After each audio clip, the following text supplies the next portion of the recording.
নেতার বগড়া আসবেই না, মাঝে মধ্যে নেতা বগড়ায় বেড়াবার আসবে, এসে চামচা এমনভাবে নেতাকে ঘিরে ধরবে, একটা ভোটারেরাও নেতার কাছে যাবার পারবে না। জোরে কোন কথা ঠিক কি না? এইগুলো নেতা আসলে নেতা না। গোটা বাংলাদেশ ওয়াজ করার পরে এতটুকু আল্লাহ পাক আমাকে দেখাইতেছে আর কি, আমি দেখতে পাচ্ছি মানুষ আর কষ্টে থাকতে চায় না, মানুষের তৈরি আইনের মধ্যে মানুষ আর থাকতে চায় না।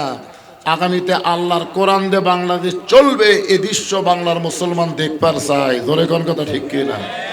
তবে আমার বিশ্বাস কষ্টের পরে শান্তি আছে না নাই? হয়তো আল্লাহ সেই শান্তি আমাদেরকে দিতে পারেন। আমাদের 5 ফেরের চাষটালে গল্প হচ্ছে, বুঝলেন? যা আগে আওয়ামী লীগ ক্ষমতা ছিল, আগামীতে বিএনপি ক্ষমতাতে আসতেছে, আশা করতেছি ইনশাআল্লাহ। আল কোরআনের আলো, কোরআন হাদিস যেখানে,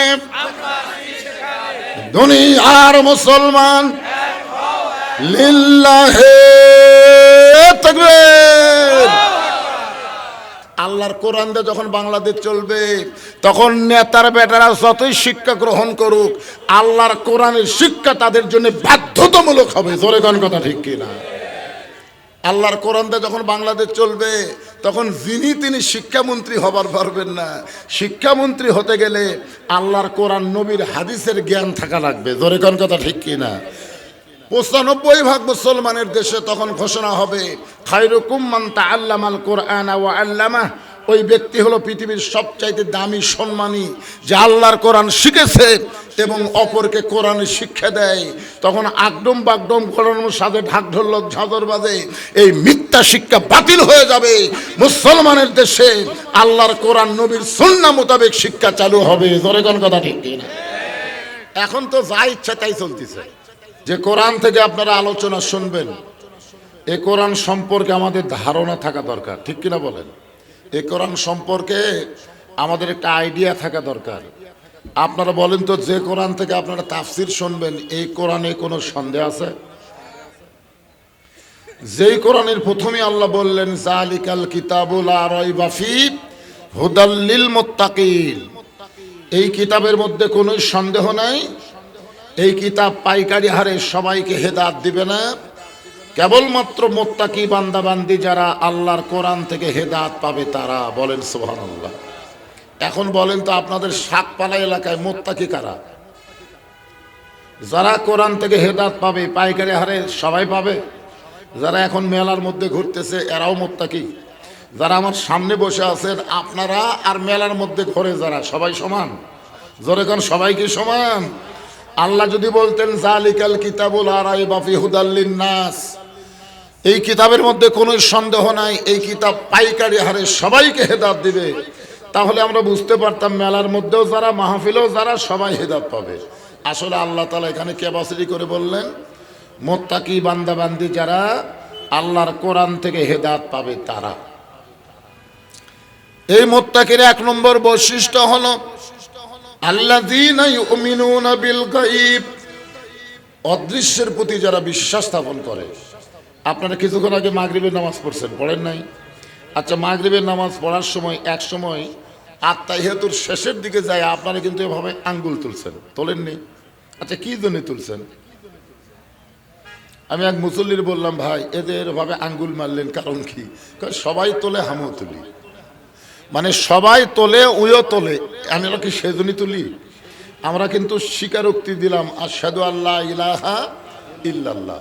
ফেরেশতারা বলতেছে, আল্লাহ তোমার যে বান্দা নামাজের মধ্যে আত্তাহিয়াতুর সূরাতে বসে ইল্লাল্লাহ বলে 1 আঙ্গুল তুলে তোমার স্বীকারোক্তি দিল, এরা কি তোমাকে দেখছে?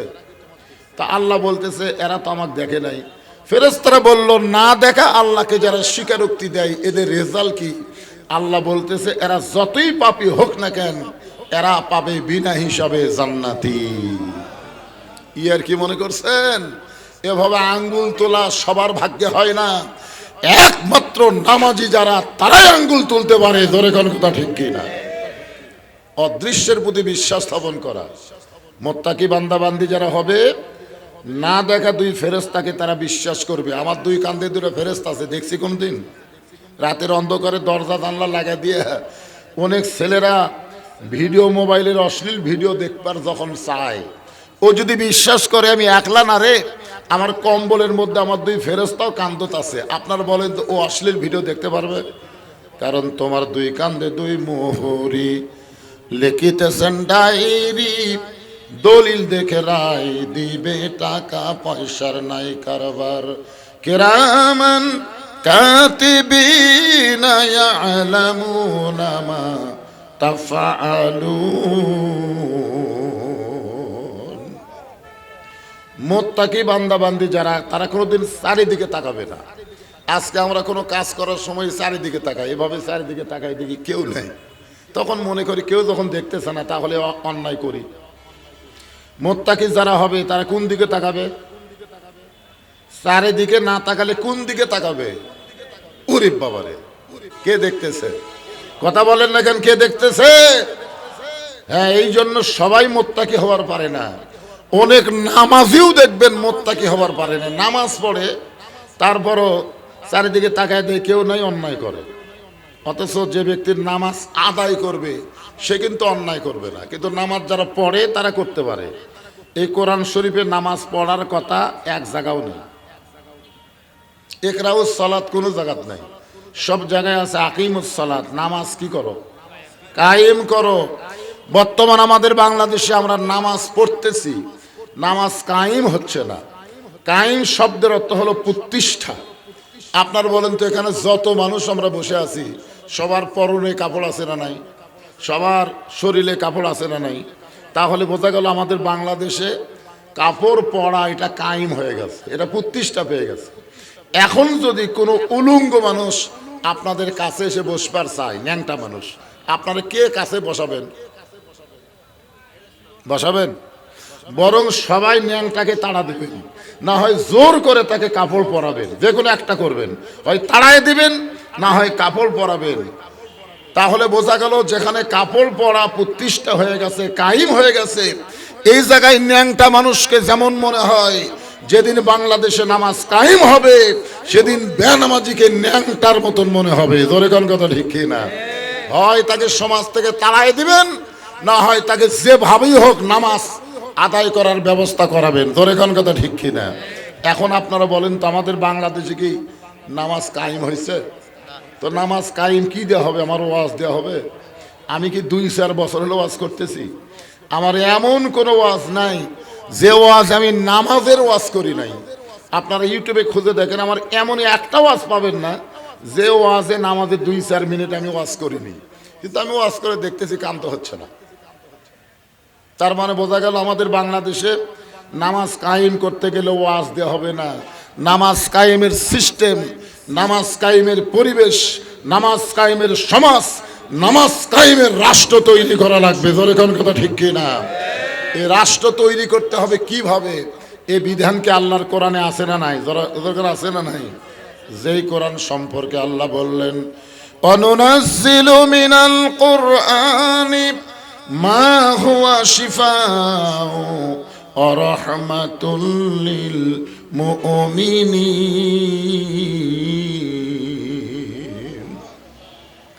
আল্লাহ কোরআনকে নাজিল করেছেন মুমিনদের যাবতীয় রোগের শিফা হিসাবে, রহমত স্বরূপ। সুবহানাল্লাহ বলেন। এই শিফাটার স্লোগান হলো সব সমস্যার সমাধান দিতে পারে আল কোরআন। এটা কি আপনারা বিশ্বাস করেন? শুধুমাত্র কোরআনের ওয়াজ শুনলে হবে না তো। আপনারা যে কোরআনের ওয়াজ শুনতেছেন, আপনাদের চাইতেও বেশি গুরুত্ব দিয়ে কোরআন শুনেছে, তার নাম কি? আপনাদের চাইতেও বেশি গুরুত্ব দিয়ে যে কোরআন শুনছে তার নাম হলো আবু জেহেল। ধরে বলেন তার নাম কি? আপনারা তো খেরের উপর শীতের দিনে বসে বসে ওয়াজ শুনতেছেন, ও তো বসার জায়গা পায়নি, ও সামনেও দাঁড়াবার সাহস পায়নি, ও পিছনে দাঁড়ায়া আলোর মধ্যেও না, অন্ধকারে চোরের মতন চুপি চুপি 2-1 ঘন্টা না, সারা রাত কোরআন তেলাওয়াত শুনছে, সারা রাত। যেই কোরআন সম্পর্কে আল্লাহ বললেন, ইন্নামাল মুমিনুনা আল্লাযীনা ইযা যুকিরাল্লাহু ওয়াজিলাত কুলুবুহুম ওয়া ইযা তুলিয়াত আলাইহিম আয়াতুহু زادتهم إيمانا وعلى ربهم يتوكلون কি বুঝলেন মুমিন কারা আবু জেহেল কি মুমিন কোরআন শুনছে কোরআন শুনছে সারা রাত সকালবেলা গিয়ে মিটিংয়ে মুখ ফসকে বলে ফেলেছে এত সুন্দর কোরআনের বাদে গেল আমি বুঝবারই পারিনি যেরকম আমরা অনেকে বলি বদরুল রশিদ 2 ঘন্টা ওয়াজ করলো রে বোঝাই গেল না অথচ এশার নামাজ পড়লো না কি বুঝতেছেন বদরুল রশিদ 2 ঘন্টা ওয়াজ করলো বোঝাই গেল না অথচ এই লোকটা ফজরের নামাজ পড়লো না আপনারা বলেন তো এর চরিত্র আর আবু জেহেলের চরিত্র কি সমান না আমার কথা কি বুঝতেছেন তা আবু জেহেল বলতেছে এত সুন্দর কোরআনের বাণী রাতটা কোন দিক দিয়ে গেল আমি বুঝবারই পারিনি তা আবু সুফিয়ান বলে নেতা যেই কোরআন শুনতে সারা রাত চলে যায় বোঝা যায় না সেই কোরআন ধরলে অসুবিধা কি শুনলেই যদি এত মজা তাহলে এটা ধরার দরকার আছে না নাই এই জায়গায় বাংলাদেশে সমস্যা এই জায়গাতে সমস্যা কোরআনের ওয়াজ শুনবে কিন্তু কোরআন ধরবে না কোরআন ধরা মানে কি কোরআন অনুযায়ী নিজে চলার চেষ্টা করা এরই নাম হলো কোরআন ধরা তা আবু জেহেল বলতেছে কোরআনকে যদি আমরা ধরি তাহলে আমাদের ভুয়া নেতৃত্ব চলবি না কি নেতৃত্ব আজকে বাংলাদেশে যারা ভুয়া নেতৃত্ব দিবার চায় বিসমিল্লাহির রহিম বলে শুরু করে মানুষের আইনের কথা বলে মানুষের রাষ্ট্রের কথা বলে মানুষের সংবিধানের কথা বলে বিসমিল্লাহ যতই বলুক এরা আসলে ভুয়া নেতৃত্ব দিবে আল্লাহর কোরআনের নেতৃত্ব দিবে না জোরে কোন কথা ঠিক কিনা কথা বলেন তা আবু জেহেল কোরআন শুনবে ঠিকই কিন্তু কোরআন গ্রহণ করবে না এখন আপনারা বলেন আমরা কি আবু জেহেলের মতন শুনবো খালি শুনবই সামিনা ওয়াতাআনা আল্লাহ বলেছেন খালি শুনলে হবে না এটাকে গ্রহণ করা লাগবে এটাকে ধরা লাগবে এই কোরআনকে যদি আমরা ধরি মুত্তাকি হয়ে এই মুত্তাকি সম্পর্কে আল্লাহ বলতেছেন ইয়া আইয়ুহাল্লাযীনা আমানু তাকুল্লাহা হাক্কা তুকাতিহি ওয়া লা তামুতুন্না ইল্লা ওয়া আনতুম মুসলিমুন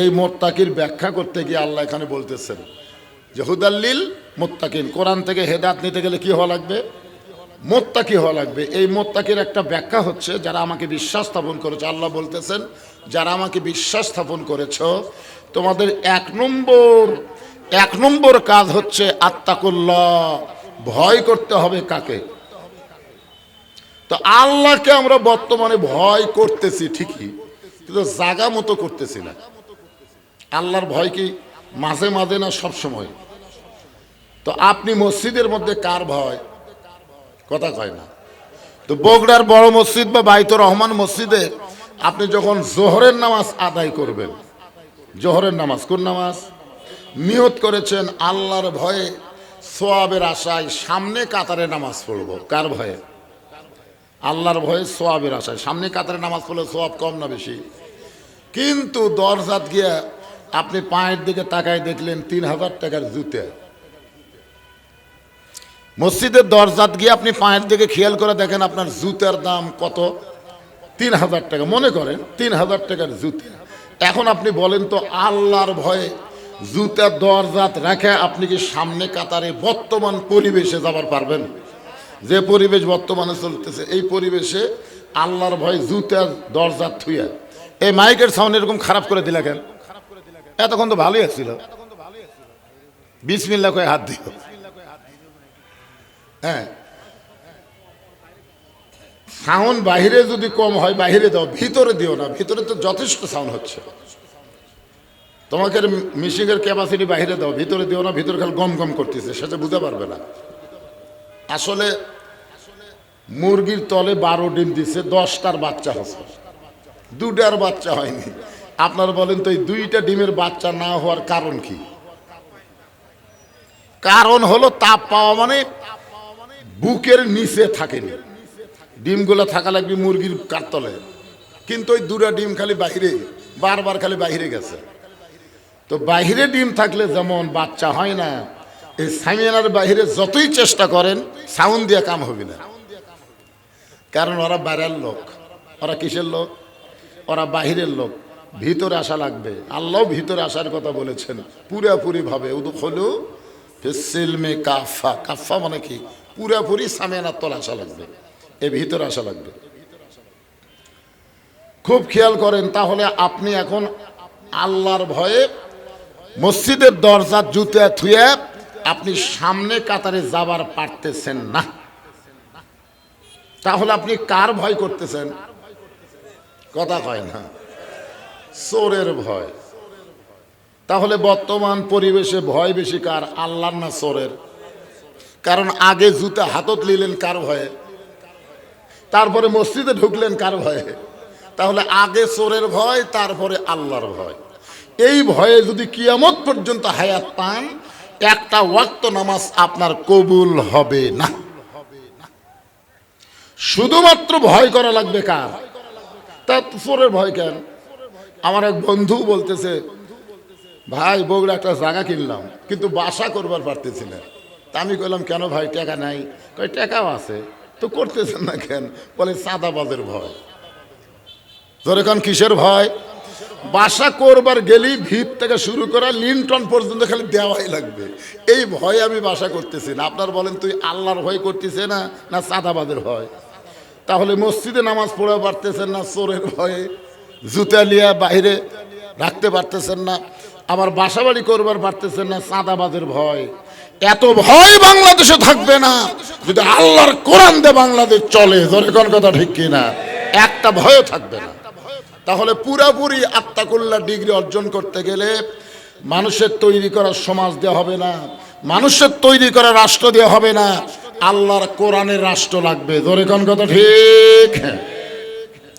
এরপরে আল্লাহ বলতেছেন হাক্কা তুকাতিহি, ভয় করার মতন ভয় করা লাগবে, সব সময় ভয় করা লাগবে, করার মতন ভয়। এই ভয় করার মতন ভয় কেমনে হয় এইটা বোঝানোর জন্য বলতেছে, একটু মনোযোগ দেন। আমাদের বাংলাদেশের মতন, এই খেয়াল করেন, আমাদের বাংলাদেশের মতন ৯৬টা দেশ একত্র করলে যত বড় এরিয়া হবে, তার চাইতে বেশি এরিয়ার একজন খলিফা ছিলেন হযরত ওমর। জোরে কোন সুবহানাল্লাহ।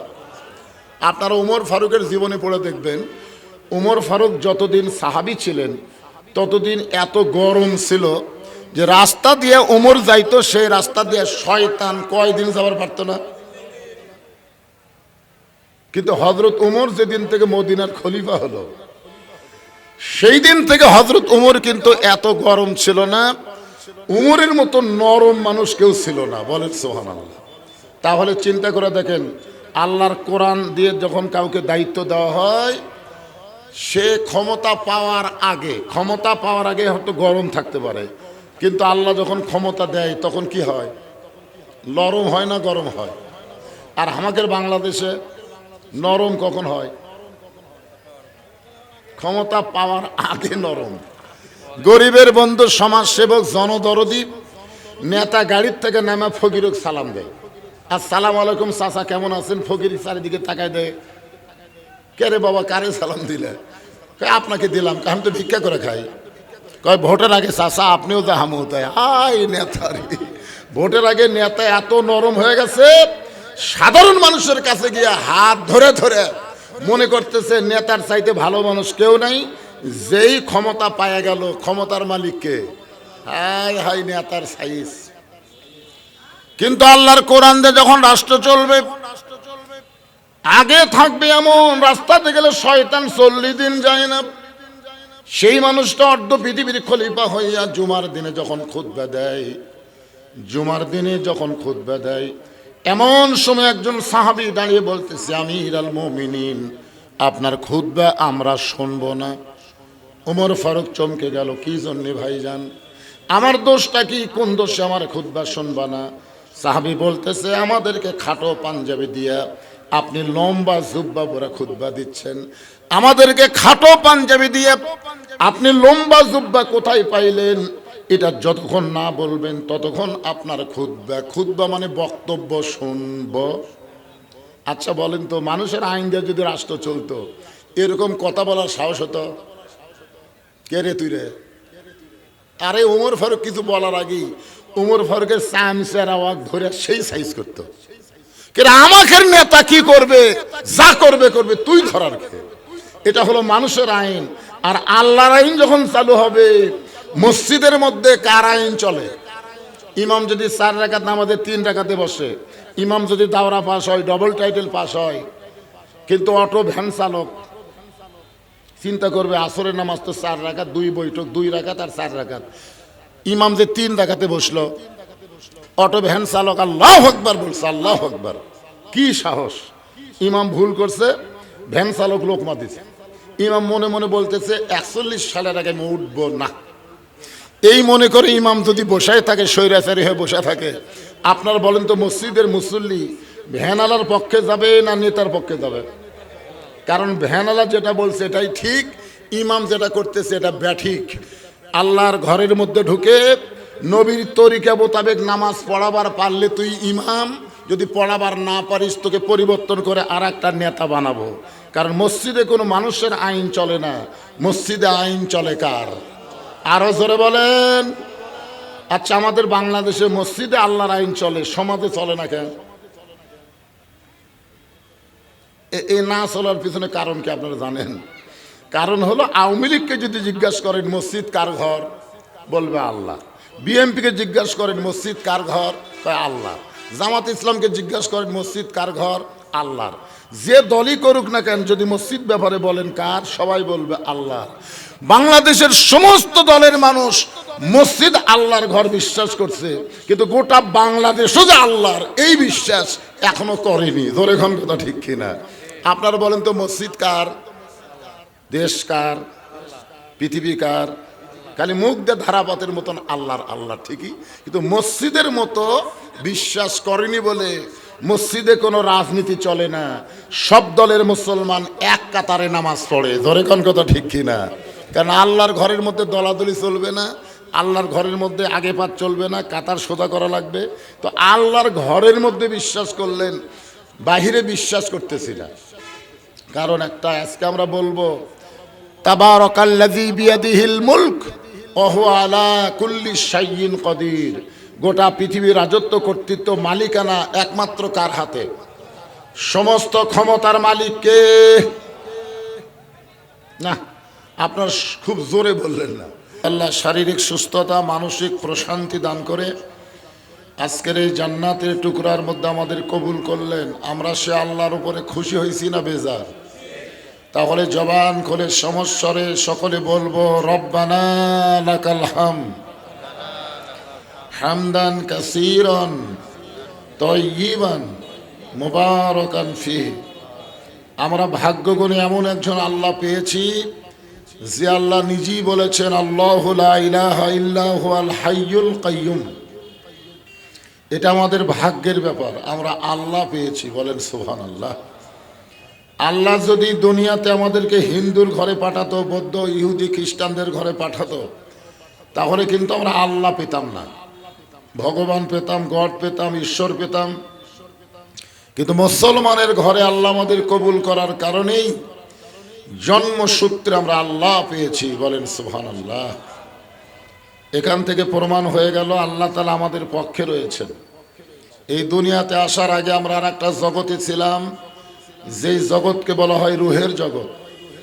এই রুহের জগতে আল্লাহ তাআলা আমাদের রুহগুলোকে অত্যন্ত পছন্দ করে দুনিয়ার জগতে মুসলমানের ঘরে কবুল করে আল্লাহ ঘোষণা করেছেন, ওমা ইয়াবতাগি গায়রাল ইসলামি দীনান ফালা ইউকবালা মিনহু। ইসলাম ছাড়া অন্য কোনো জীবন ব্যবস্থা কেউ যদি গ্রহণ করে, আল্লাহ বলেছেন কখনোই তা কবুল করা হবে না। আল্লাহর কাছে একমাত্র কবুলযোগ্য জীবন ব্যবস্থা, ধর্মের নাম কি? ইন্না দীনা ইনদাল্লাহিল ইসলাম। আল্লাহ সেই ইসলামের ভিতরে মুসলমান হিসেবে আমাদেরকে কবুল করাতে খুশি না বেজার? তাহলে জবান খুলে আর একবার বলি আলহামদুলিল্লাহ। এই মাসটা হলো রজব মাস। জোরে বলেন কি মাস? এই মাসে আল্লাহ তাআলা আমাদের নবীকে আরশে নিয়ে গেছিলেন। আরশে আল্লাহ তাআলা নবীর সঙ্গে সাক্ষাৎ করেছেন, যাকে আমরা বলি মেরাজ। যাকে কি বলি? মেরাজ বলি। সেই লাইলাতুল মেরাজে আল্লাহ তাআলা আমাদের নবীকে এক সময় জান্নাত দেখার জন্য তৌফিক দিয়েছেন। বলেন সুবহানাল্লাহ। জীবিত অবস্থায় জান্নাত দেখেছেন কেবলমাত্র আমাদের নবী। জোরে কর সুবহানাল্লাহ। আমরাও জান্নাতে যাব কখন? জীবিত অবস্থায় না মরার পরে? আমরা মরার পরে জান্নাতে যাব। আর আল্লাহ তাআলা আমাদের নবীকে জান্নাত দেখাইছেন জীবিত অবস্থায়। আল্লাহ রাসূল যখন জান্নাতের মধ্যে প্রবেশ করলেন, ওই সময় নবীর সঙ্গে একজন ফেরেশতা ছিল, নাম হলো জিবরাইল। জোরে বলেন নাম কি? আর আমাদের সঙ্গে সব সময় দুইজন ফেরেশতা থাকে। সব সময় আমি ঘুমালেও থাকে, চেতন অবস্থাও থাকে, দিনের আলোতেও থাকে, রাতের অন্ধকারেও থাকে। জীবিত অবস্থায় সব সময় যে ফেরেশতা দুইজন আমাদের সঙ্গে থাকে, এটা কি আপনাদের বিশ্বাস হয়? তাহলে আমি যেগুলো ভালো কাজ করি, আমি যেগুলো খারাপ কাজ করি, এগুলো লেখার জন্য দুইজন সম্মানিত ফেরেশতা আল্লাহ সেট করে দিয়েছেন। কিন্তু আল্লাহর নবীর সঙ্গে দুইজন ফেরেশতা থাকতো না। এই জন্যই থাকতো না কারণ নবীর কিছু লেখার দরকার নেই। আর আমরা সকলেই জানি এই দুই ফেরেশতা কোথায় থাকে? কথা কয় না, কান্দে থাকে। তো নবীর কান্দে চড়ার মতন কোনো যোগ্যতা ফেরেশতার আছে? এ কারণে আল্লাহ নবীর সঙ্গে যে ফেরেশতা থাকতো, মাঝে মধ্যে নবীর কাছে আসতো, তার নাম হলো জিবরাইল। আর লাইলাতুল মেরাজে জান্নাত পর্যন্ত যে ফেরেশতা নবীর সঙ্গে ছিলেন, ওই ফেরেশতার নাম হলো জিবরাইল। জিবরাইল বললেন, ইয়া রাসূলুল্লাহ, আপনি যদি জান্নাত থেকে বের না হন, আল্লাহ আপনাকে জান্নাত থেকে বের করে দিবে না। কারণ জান্নাতের একটা শর্ত আছে, আছে না নাই? শর্তটা কি? ঢুকলে বাড়ান লাগবে। আল্লাহ কোরআনে বলেন, সালামুন আলাইকুম তিবতুম ফাদখুলুহা খালিদিন। খালিদিন শব্দের অর্থ হলো চিরস্থায়ী। কেউ যদি একবার জান্নাতে প্রবেশ করে, আল্লাহ তাকে চিরস্থায়ীভাবে জান্নাত দিয়ে দেয়। তা আপনি যদি জান্নাত থেকে বের না হন, আল্লাহ আপনাকে জান্নাত থেকে বের করে দিবে না। জিবরাইল বলতেছেন, আপনাকে জান্নাত থেকে বের হয়ে দুনিয়াতে না যাওয়াই ভালো। কারণ যেই বছর রাসূল মেরাজ করেছেন এই রজব মাসে, আপনারা বলেন তো সেই বছর রাসূলের জীবন কি শান্তির ছিল না কষ্টের ছিল? জানেন আপনারা? সেই বছর রাসূলের জীবনে বড় বড় তিনটা কষ্ট গেছে। এক নম্বর কষ্ট হলো নবীর চাচা আবু তালেব দুনিয়া থেকে বিদায় নিছেন। অনেকে মনে করবেন চাচা মরলে ভ্যাস্তার কি? কারণ বাপের সাথে সবচাইতে বেশি গন্ডগোল কার হয়? কথা কয় না, কার হয়? এক হাত জায়গা নিয়ে দেখবেন বাপ চাচার মধ্যে গন্ডগোল। অনেক সময় আমরা কিন্তু বলি আল্লাহ চাচা মরাই ভালো, চাচা মরলে আর বাপের সাথে গন্ডগোল হবে না, ঠিক কিনা বলেন? কিন্তু আল্লাহর নবীর চাচা বিদায় নেওয়ার কারণ, নবী এত কষ্ট পাওয়ার পিছনে কারণ হলো, নবী নিজেই বলেছেন, মায়ের পেটে থাকা অবস্থায় আমি এতিম ছিলাম, কিন্তু দুনিয়াতে আসার পর আমি এতিম ছিলাম না। সাহাবেরা জিজ্ঞাসা করলেন, এ রাসূলুল্লাহ, দুনিয়াতে আসার পরে আপনি এতিম ছিলেন না, এটা কেমন কথা? আল্লাহর নবী বললেন, ভাগ্যগুণে আমি এমন একটা চাচা পাইছিলাম, যেই চাচা আমাকে বাবার চাইতেও বেশি দয়া করছে। জোরে কোন সুবহানাল্লাহ। আমার যে বাবা নাই, এটা আমি কোনোদিন বুঝতেই পারিনি। এখন বলেন সেই চাচা মরলে ভাস্তার কষ্ট হবে কি হবে না? চাচা দুনিয়া থেকে বিদায় নেওয়ার কিছুদিন পরেই আল্লাহর নবীর দরদের বিবি খাদিজাতুল কুবরা দুনিয়া থেকে বিদায় নিলেন। এই একই বছরে, যে বছর চাচা গেলেন, ওই বছরই দরদের বিবি খাদিজা দুনিয়া থেকে বিদায় নিলেন। আপনারা সকলেই জানেন, যতদিন মা খাদিজা নবীর সঙ্গে স্ত্রী ছিলেন, জীবিত অবস্থায় রাসূল খাদিজা থাকা অবস্থায় আর কোনো বিবাহ করেননি। মানে খাদিজার মহব্বতে নবী এবং নবীর মহব্বতে খাদিজা, যাকে বলা হয় দরদের বিবি। জোরে কোন সুবহানাল্লাহ। এই মা খাদিজা দুনিয়া থেকে বিদায় নেওয়ার পরে আল্লাহ রাসূল তায়েফের ময়দানে গেলেন। তায়েফবাসীরা নবীকে এত কষ্ট দিল, যে কষ্টে আল্লাহর নবীর দেহ থেকে রক্ত পর্যন্ত ঝরল। এখন বলেন কষ্ট কয়টা গেল? তিনটা কষ্ট। চাচা মারা, দরদের বিবি খাদিজা বিদায় নেওয়া, তাইফের ময়দানে পাথর খাওয়া। এখন বলেন এত কষ্টের পরে নবীকে আল্লাহ তাআলা আরশে নিয়ে গেলেন, এটা কি শান্তি নয়? এটা কি সুখ না? এটা কি খুশির খবর না?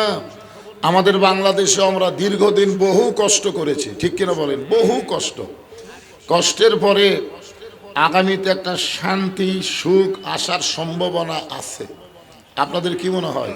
তো আল্লাহর নবীকে জিবরাইল বললেন, হুজুর দুনিয়াতে গিয়ে খালি কষ্টই হয়, এই জান্নাতের মধ্যে আপনি থাকেন, বাড়ি না হলে আল্লাহ বাড়ি করে দিবে না। ওই সময় আমাদের নবী শুধু নবী না, আমাদের নবীর নেতা হয়ে বললেন, জিবরাইল আমি নবী আমার জন্য না, আমি নবী হলাম আমার উম্মতের জন্য। জোরে কোন সুবহানাল্লাহ।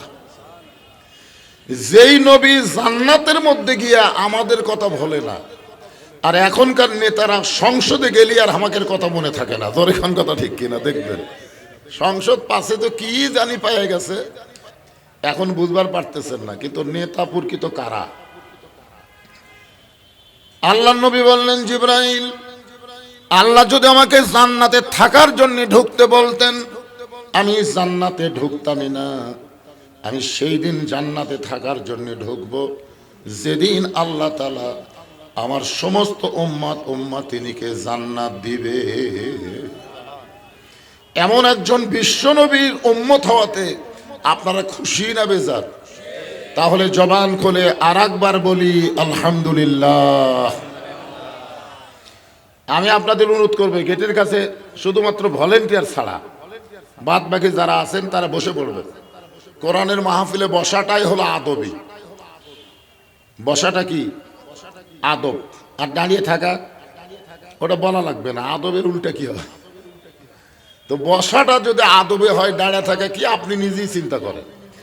এই জন্য আমি বলবো যতক্ষণ জায়গা আছে আপনারা বসবেন। আমাদের 5 ফেরের চাষটালে গল্প হচ্ছে, বুঝলেন? যা আগে আওয়ামী লীগ ক্ষমতা ছিল, আগামীতে বিএনপি ক্ষমতাতে আসতেছে। আগে কে ছিল ক্ষমতা, আর আগামীতে বিএনপি আসতেছে। আমি এই কথা শুনে বললাম নাউজুবিল্লাহ নাউজুবিল্লাহ নাউজুবিল্লাহ। আমার এই নাউজুবিল্লাহ শুনে 3-4 জন বলতেছে, হুজুর আপনি কি বিশ্বাস করেন না?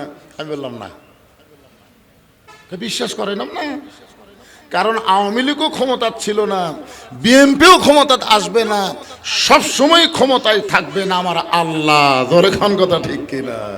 আপনার বলেন তো, আওয়ামী লীগ ক্ষমতা ছিল, যদি আওয়ামী লীগ ক্ষমতা থাকে তাহলে 24 সালের 5ই আগস্ট খবর কি? কথা কয় না, কি খবর? তাহলে বিএনপিও ক্ষমতা আসতেছে না। আল্লাহ ইচ্ছা করলে কাউকে ক্ষমতা দেয় পরীক্ষা করার জন্য, লিয়াবলুয়াকুম আইয়ুকুম আহসানু আমালা, তোমাদেরকে পরীক্ষা করা হবে সুন্দর আমলের জন্য। ব্যাসাইদ হবা, অপমান করে ন্যাংটা করে ক্ষমতার থেকে নামায় দেওয়া হবে। জোরে কোন কথা ঠিক কিনা? তাহলে সব সময় যিনি ক্ষমতায় তিনি কে? ওয়া আলা কুল্লি শাইইন কাদির। প্রত্যেকটা বিষয়ের উপরে একমাত্র ক্ষমতা কার? এই কথা বলার সময় যারা জবান খুললেন না, সমস্ত বিষয়ের উপরে ক্ষমতা কার, এই কথাটাও আপনি জবান খুলে বললেন না। বিশ্বাস করেন, আপনি লেখা রাখেন মরার 2 দিন আগে আল্লাহ আপনার জবান বন্ধ করে দিবে। 2 দিন আগে থেকে আপনি কেন ও করবেন, আর কথা মুখ দিয়ে বাড়াবে না। কি জন্যে? এই কোরআনের হক কথাটা, সমস্ত ক্ষমতার মালিক আল্লাহ, এই কথা যখন আপনি বলবেন না, মরার সময় আপনার মুখে আল্লাহ আল্লাহ উচ্চারণ আল্লাহই করতে দিবে না, আল্লাহই করতে দিবে না। কারণ মুনাফিকের মুখে কোনোদিন ঈমানের কলেমা মরার সময় উচ্চারণ হবে না। জোরে কোন কথা ঠিক কিনা? এই জন্য এখন থেকে চর্চা করার দরকার আছে না নাই? সমস্ত ক্ষমতার মালিককে আরো জোরে জোরসে বলুন মাশাআল্লাহ। এবার তো ঠিক হলো।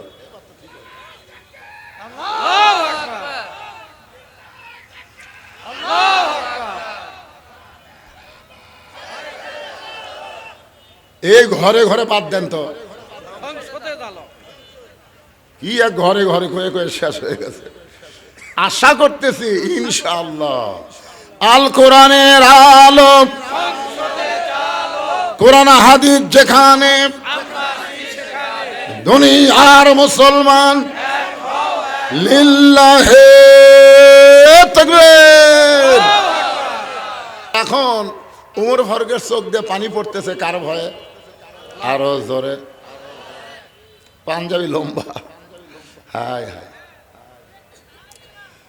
হাক্ক তুকাতিহির ব্যাখ্যা করতে গিয়ে বলতেছে, একটু মনোযোগ দেবেন। এমন সময় আব্দুল্লাহ ইবনে ওমর ওমর ফারুকের সন্তান, যোগ্য সন্তান, 30 পারা কোরআনের হাফেজ। সুবহানাল্লাহ কন্যা কেন? হাদিসের হাফেজ। শুধু 30 পারা কোরআনের হাফেজ না, হাদিসের হাফেজ।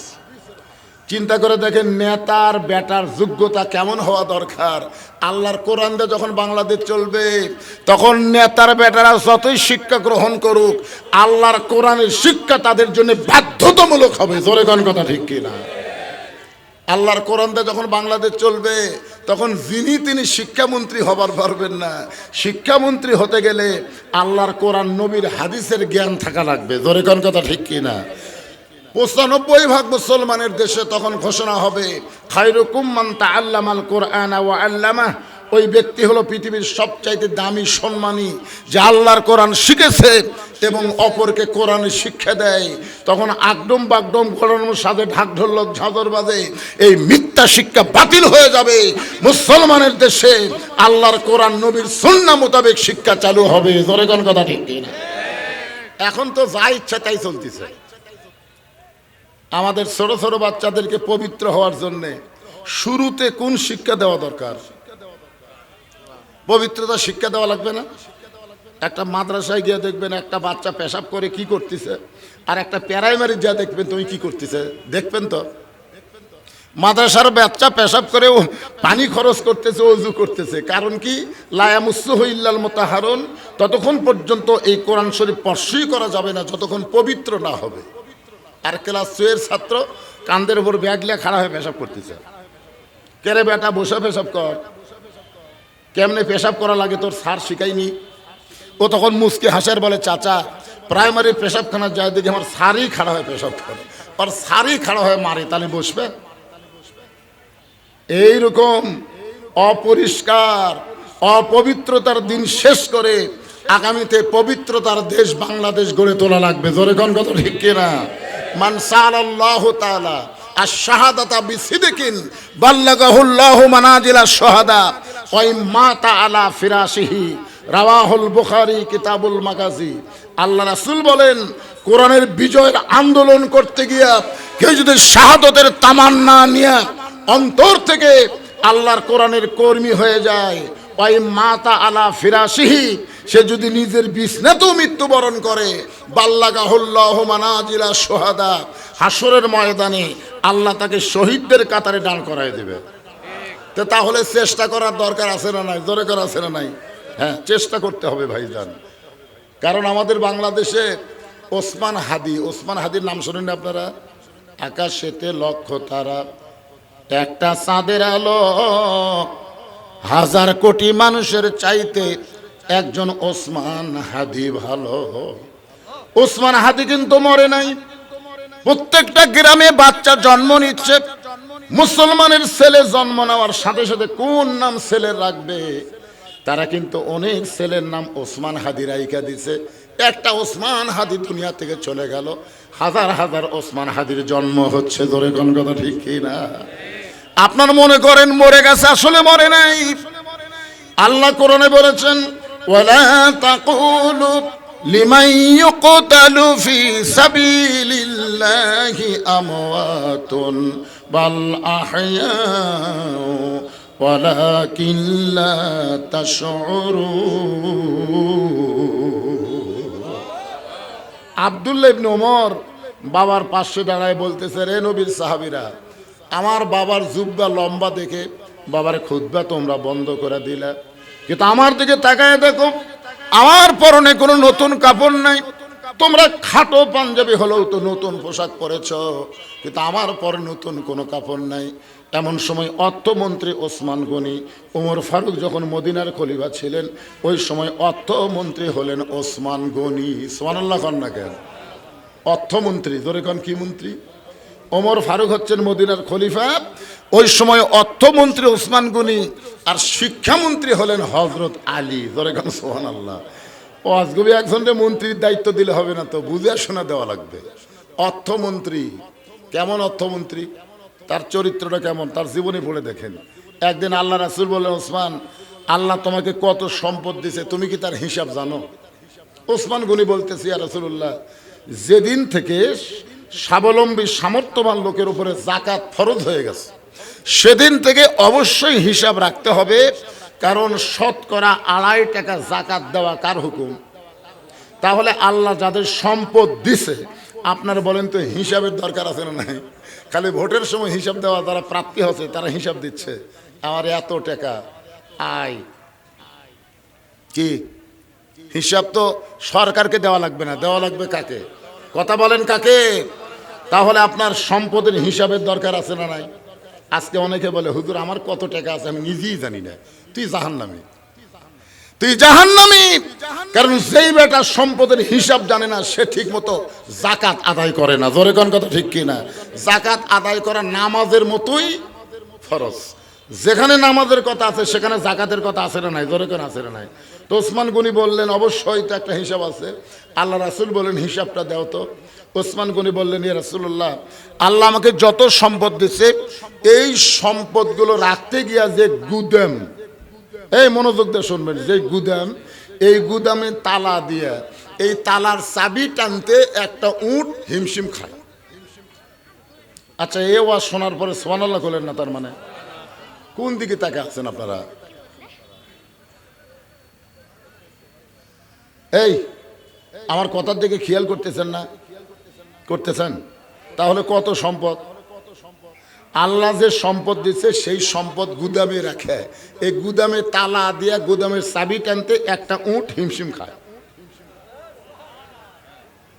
রাসূল বলে, ওসমান, আল্লাহ যদি তোমার সমস্ত সম্পদ ফেরত চায়, কারণ সম্পদ দিছে কে, যদি আল্লাহ ফেরত চায় তুমি কি করবা?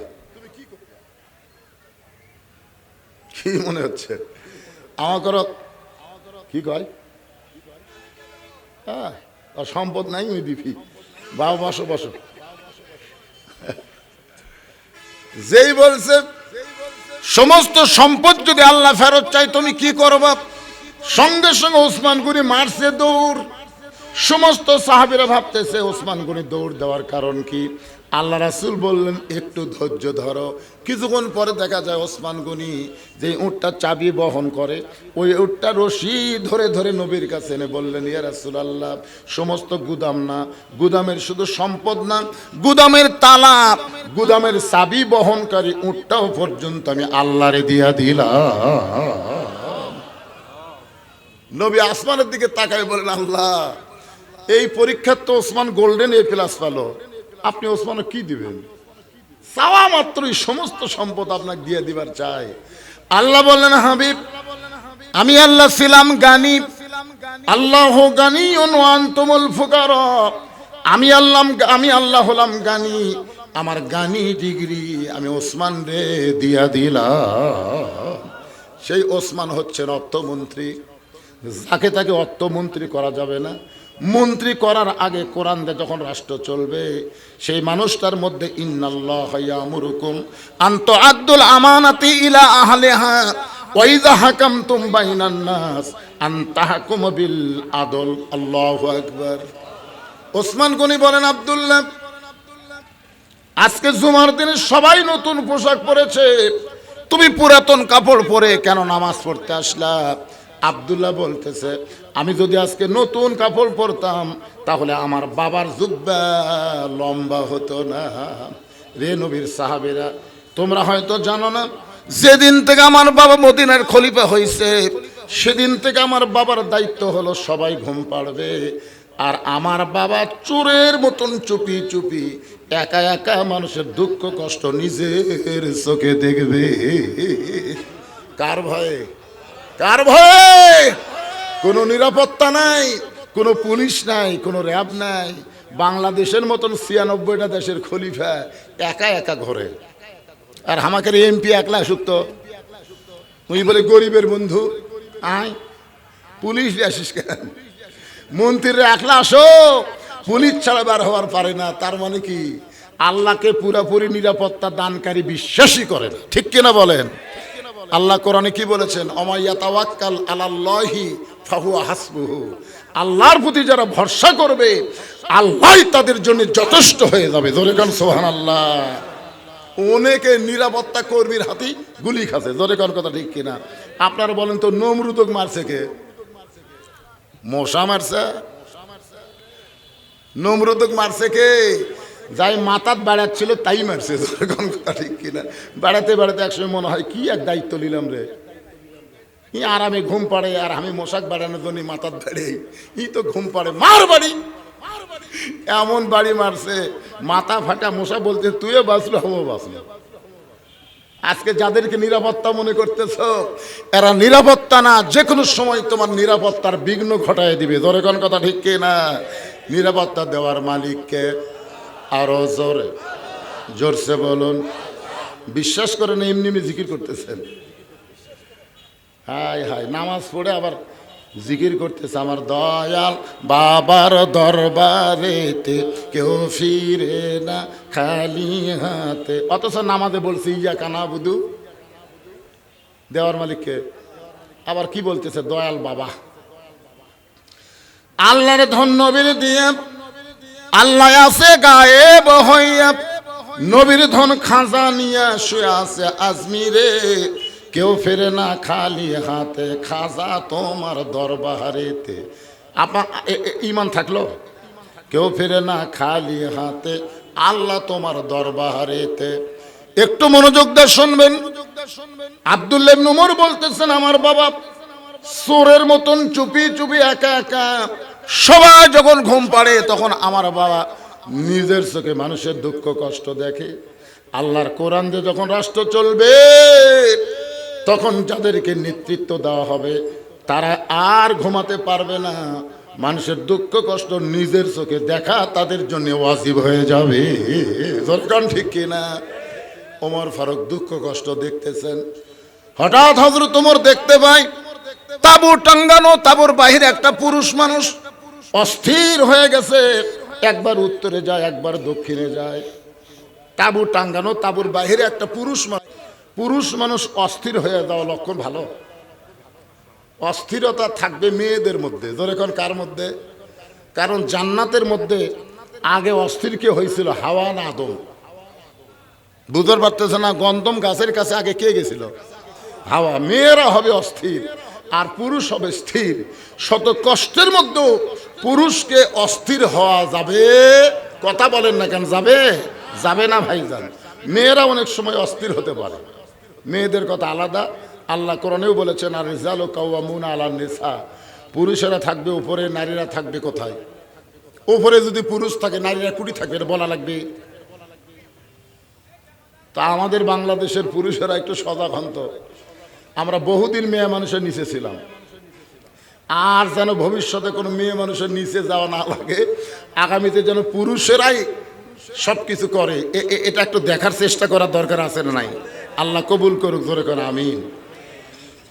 ওমর ফারুক দেখলেন তাঁবুর বাহিরে একটা পুরুষ মানুষ অস্থির হয়ে উত্তরে যায় দক্ষিণে যায়। আল্লাহ রাসূল বলেছেন, কাউকে যদি তুমি শান্তি দিবার চাও সবচাইতে বড় দোয়া হলো সালাম দেওয়া। জোরে কন কি দেওয়া?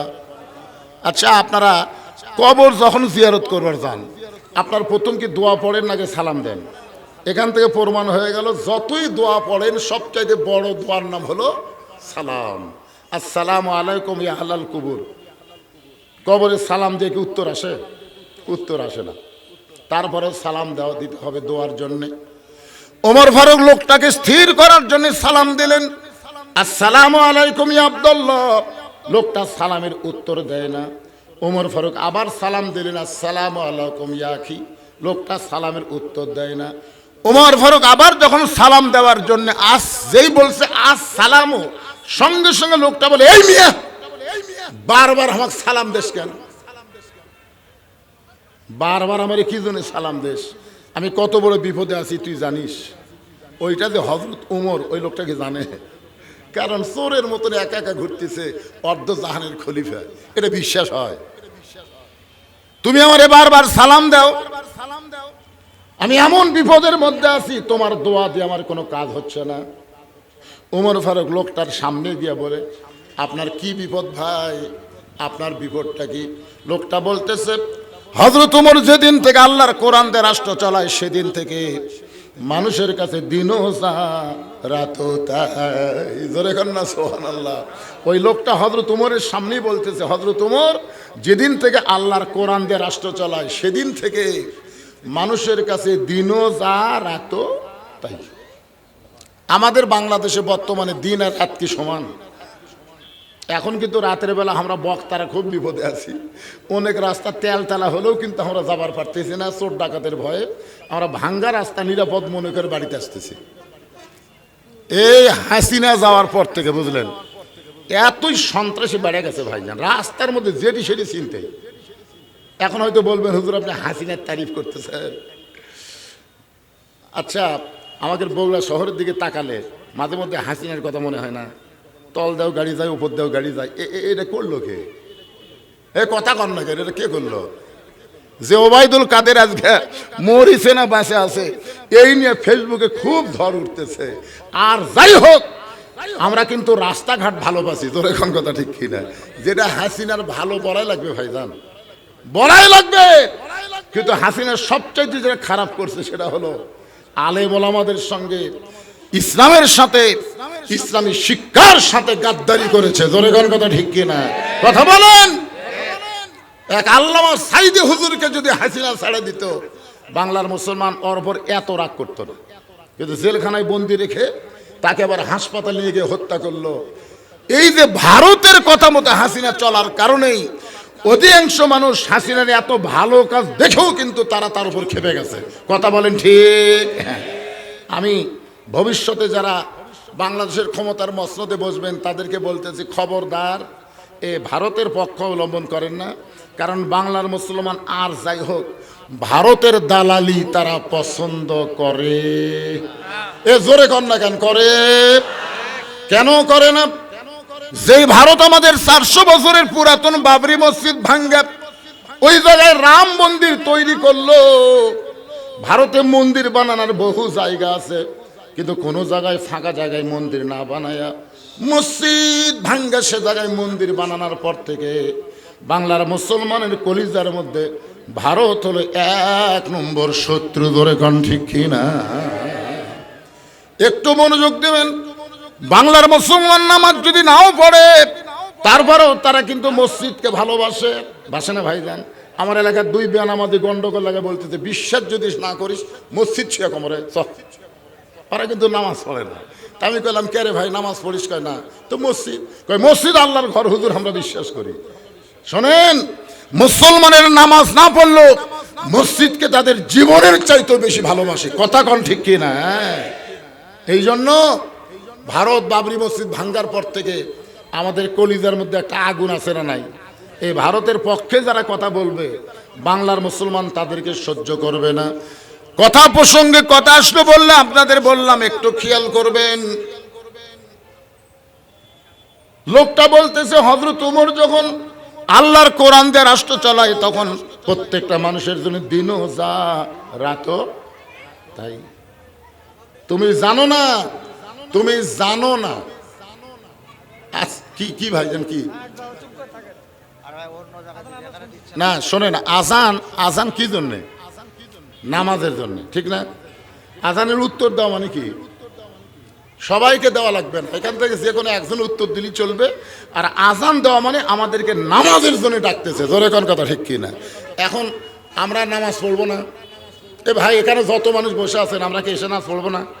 প্রতিদিন হয়তো যে টাইমে পড়তাম আজকে সেখান থেকে 8 ঘন্টা 1 ঘন্টা পরে যদি পড়ি অসুবিধা হবে? কোনো সমস্যা আছে? যারা নামাজ পড়বে তারা ঈশার নামাজ না পড়ে কোনোদিন ঘুমাতে পারবেন না। বিশ্বাস যদি না হয়, আপনি যারা 5 ওয়াক্ত নামাজ পড়েন একদিন ঈশার নামাজ না পড়ে আপনি ঘুমানোর চেষ্টা করেন তো দেখি কত বড় মরদ আপনি ঘুমাতে পারেন। নামাজের জন্য ঈশার নামাজ হলো সবচাইতে বড় ঘুমের ট্যাবলেট। আমি যে আয়াতে কারিমা তেলাওয়াত করেছি সে আয়াতটা হলো, ইয়া আইয়ুহাল্লাযীনা আমানুস্তাঈনু বিস-সাবরি ওয়াস-সালাহ ইন্নাল্লাহা মা'আস-সাবিরিন। এই আয়াতের উপরে যখন ওয়াজ করবো না তখন বুঝবেন আজান কি নামাজ কি বোঝা লাগবে। না বুঝে সারাদিন কেউ যদি পড়ে ওই পরীক্ষা পাশ করবে? পড়িচ্ছে বোঝে না, খালি পড়ে পড়ে পড়ে পড়ে সারা রাত পড়ে, পরীক্ষা দিলে ফেল করে। তা আমাদের বর্তমানে বাংলাদেশের নামাজের অবস্থা হচ্ছে তাই, সারা জীবন নামাজ পড়বি, পরীক্ষা যে ফেল করবি। ও আস্তা শোনেন মনোযোগ দিয়ে, যেই কথা বলতেছিলাম একটু গুরুত্ব দেন। লোকটা বলতেছে হযরত ওমর যখন আল্লাহর কোরআন দিয়ে রাষ্ট্র চালায়, দিনও যা রাতও তাই, আমি আমার গর্ভবতী বউকে নিয়ে অমুক এলাকা থেকে রাতের বেলা নিরাপদ মনে করে অমুক এলাকায় যাচ্ছিলাম, কিন্তু এই জায়গায় আসার পরে আমার বউটার প্রসব বেদনা এত বেড়ে গেছে, আমার বউটাকে তাঁবুর মধ্যে রাইখা আমি অস্থির হয়ে বাইরে ঘুরতেছি, কারণ এখনো এত বড় বিপদ আমি পড়েছি। আমার বউটার প্রসব ব্যথা আমি লাঘব করবার পারতেছি না, আমার বউটা এত কান্না করতেছে, আমি এখন কি করব ভাই?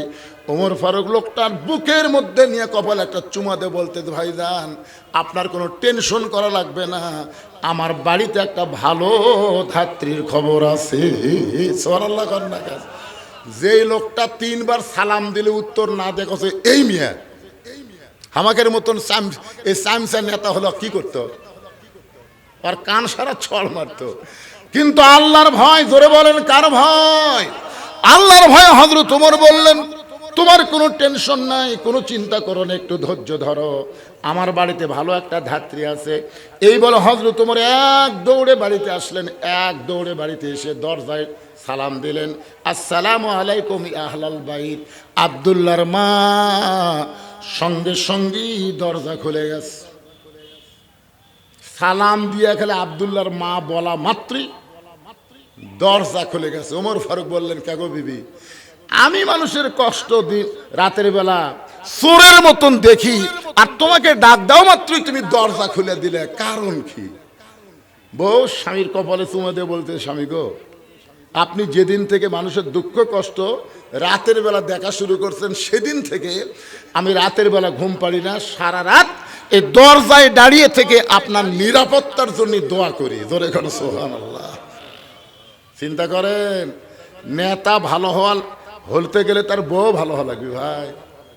আজকে আমাদের অনেক নেতা ভালো হওয়ার চাইছিল, কিন্তু বইয়ের কারণে পারেনি। যেমন একটা নেতার নাম হলো পলক। পলকের নাম শুনছেন?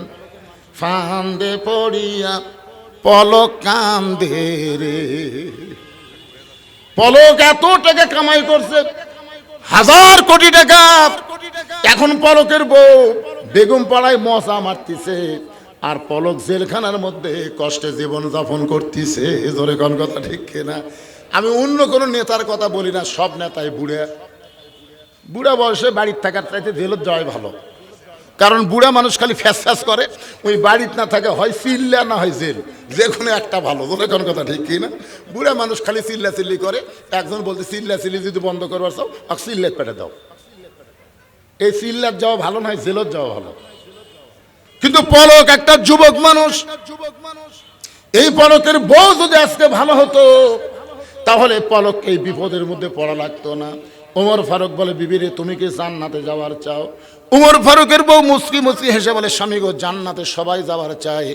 ওমর ফারুক বললেন, জান্নাতে যদি যাবার চাও তাহলে এইগুলো জিনিস নিয়ে তাড়াতাড়ি বের হও। একটা মেয়ে প্রসব ব্যথায় ভুগতেছে, সেই মেয়েটার বাচ্চা খালাস করতে গেলে যে যেই জিনিস লাগবে সেই জিনিসগুলো নিয়ে তাড়াতাড়ি আমার সঙ্গে বের হও জান্নাতে যাওয়ার জন্য। হযরত ওমরের বিবি ওমরের সঙ্গে রওনা দিলেন। তাঁবুর উল্টা পৃষ্ঠা দিয়ে বউকে ঢুকাই দিলেন তাঁবুর ভিতরে। তাঁবুর ভিতরে ঢুকাই দিয়ে ওমর ফারুক লোকটাকে বলতেছেন, ভাইজান ভালো ধাত্রী তাঁবুর মধ্যে ঢুকেছে, আপনার কোনো টেনশন নাই, আপনি কোনো চিন্তা করেন না। এই কথা যখন বারবার বলতেছে, এমন সময় ওমর ফারুকের বউ বলি, আমির আল মুমিনিন, আপনার বন্ধুকে খবর দেন আপনার বন্ধুর বিবি এবং বাচ্চা ভালো আছে। আপনার তো সুবহানাল্লাহ বলেন। ওমর ফারুক তাকায় দেখো, ওই লোকটা মাটিতে পড়ে আছে। কারণ ওমর ফারুকের বউ যখনই বলেছে, আমির আল মুমিনিন, আপনার বন্ধুকে খবর দেন তার বিবি বাচ্চা ভালো আছে, লোকটা তখন বুঝবার পারছে যে লোকটা আমাকে 3বার সালাম দিল, আমি সালামের উত্তর দিলাম না, এই লোকটা সাধারণ কোনো মানুষ না, এই লোকটা হলেন হযরত ওমর। যে ওমর রাস্তাতে গেলে শয়তান কয়দিন যায় না, আর সেই ওমর 3বার সালাম দিয়ে সালামের উত্তর দেই নাই। লোকটা মাটিতে পড়ে আছে। ওমর ফারুক এক টানে বুকের মধ্যে নিয়ে কপালে চুম্বন দিয়ে বললেন, ভাইজান আমি আগের উমর নাই, আমি দায়িত্ব পাওয়ার পরে পরিবর্তন হয়ে গেছি। কারণ দায়িত্ব যখন পাইছে হাক্কা তুকাতিহি, যথাযথ ভয় কলিজার মধ্যে একটু মনোযোগ দিবেন। আব্দুল ইবনে ওমর বলতেছে, এ নবীর সাহাবীরা, তোমরা সবাই যখন ঘুমায় যাও, আমার বাবা তখন ঘুমায় না। গভীর রাত্রে আমার দরজা গিয়ে ডাকতেছে, আব্দুল্লাহ আব্দুল্লাহ বলে। আমি দরজা খুলে তাকাই দেখি বাবার হাতে একটা পাঞ্জাবি। আমি খুশি হয়ে বললাম, বাবা বাইতুল মাল থেকে আমার একটা পাঞ্জাবি দিল, আপনি গভীর রাত্রে আর একটা দিবার আইছেন। বাইতুল মাল থেকে আমার একটা পাঞ্জাবি দিছে, আপনি গভীর রাত্রে আর একটা দিবার আইছেন। ওমর ফারুক বলে, আব্দুল্লাহ এইটা তোমাকে দেওয়ার জন্য আসি নাই বাবা, এইটা আমার ভাগে পড়েছে। এখন বলো তো, এই ছোট পাঞ্জাবি গায়ে দিয়ে যদি আমি খুতবা দেই তাহলে দেখতে কেমন লাগবে? কারণ মুসল্লির জামা ছোট হলে কেউ কিছুই বলবে না, কিন্তু ইমামের জামার দিকে সবার নজর থাকে। জোরে কোন ঠিক কিনা? আপনারা বলেন তো, মুসল্লির দাড়ির দিকে কোনো মুসল্লির নজর আছে? কার দাড়ির দিকে? ইমামের দাড়ি যদি এক মুষ্টির নিচে হয়, আমাকে ফতোয়া আছে হুজুর, ইমামের দাড়ি যদি এক মুষ্টির নিচে হয় তার পাশে কি নামাজ হবে? আমি বললাম, এটা সালাউদ্দিন ভালো জানে। তখন আমার কয়, হুজুর সালাউদ্দিন কেন? বলে, সালাউদ্দিন দাড়ি মোট চাষা এক ব্যক্তিকে জাতীয় ইমাম ঘোষণা করছে। ধরে কোন কথা ঠিক কিনা? জাতীয় ইমাম, জাতীয় নেতা কওয়া যাবে কিন্তু জাতীয় ইমাম কওয়া যাবে না। আমি বললাম, ইমামের দাড়ি আপনি কিভাবে মাপলেন? বলে, ইমাম যখন খুতবা দেয় তখন দূর থেকে আমার মুঠ দিয়ে ইমামের দাড়ি আন্দাজ করে দেখি আমার মুঠের চাইতে ছোট হবে। আমি বললাম, ভাইজান আপনার দাড়ির খবর কি? বলে, আমার দাড়ি আমি মুঠ দিয়ে মাফি না। তো আপনার দাড়ি মাফেন না, ইমামেরটা মাফেন কেন? বলে, হুজুর মুসল্লির যাই হোক ইমামের ঠিক থাকা লাগবে। যেই বাংলাদেশে ইমামের দাড়ি মানুষ মুঠ দিয়ে মাপে, সেই বাংলাদেশে যাকে তাকে ইমাম ঘোষণা করা যাবে। কথা বলেন, জোরে কথা বলেন, যাবে? ওমর ফারুক বললেন, আব্দুল্লাহ তোর পাঞ্জাবিটা আমাকে দান করে দে। আব্দুল্লাহ বলে, গভীর রাত্রে আমার পাঞ্জাবি আমার বাবাকে দান করে দিলাম। আমার পাঞ্জাবি বাবার পাঞ্জাবি একত্র করে বাবা লম্বা জুব্বা বানায় খুতবা দেয়। এখন বলো বাবার খুতবা শোনা যায় কিনা যায়? সমস্ত সাহাবীরা চিল্লায় বলে, আত্তাকুল্লাহ হাক্কা তুকাতিহি, আল্লাহর ভয় যখন যথাযথ দুনিয়াতে চালু হয়ে যাবে তখন মুসলমানেরা এমন ভালো মানুষকে নেতা হিসাবে দেখতে পাবে। লিল্লাহে তাকবীর। ওয়ালা তামুতুন্না ইল্লা ওয়া আনতুম মুসলিমুন। মুসলমান যদি মরতে চায়, যার তার আইন মানা যাবে না, আল্লাহর কোরআনের আইন মেনে চলতে হবে। তারপরে মুসলমান হয়ে মরা সহজ হবে। আর মুসলমান হয়ে কেউ যখন মৃত্যুবরণ করবে তাকে কবরের কোনো চিন্তা করা লাগবে না। আল্লাহ কোরআনে বলেন, ইন্নাল্লাযীনা ক্বালু রাব্বুনাল্লাহু সুম্মা ইসতাকামু তাতানাজ্জালু আলাইহিমুল মালাইকা আল্লা তাখাফু ওয়া লা তাহজানু ওয়া আবশিরু বিল জান্নাতিল্লাতী কুনতুম তুআদুন।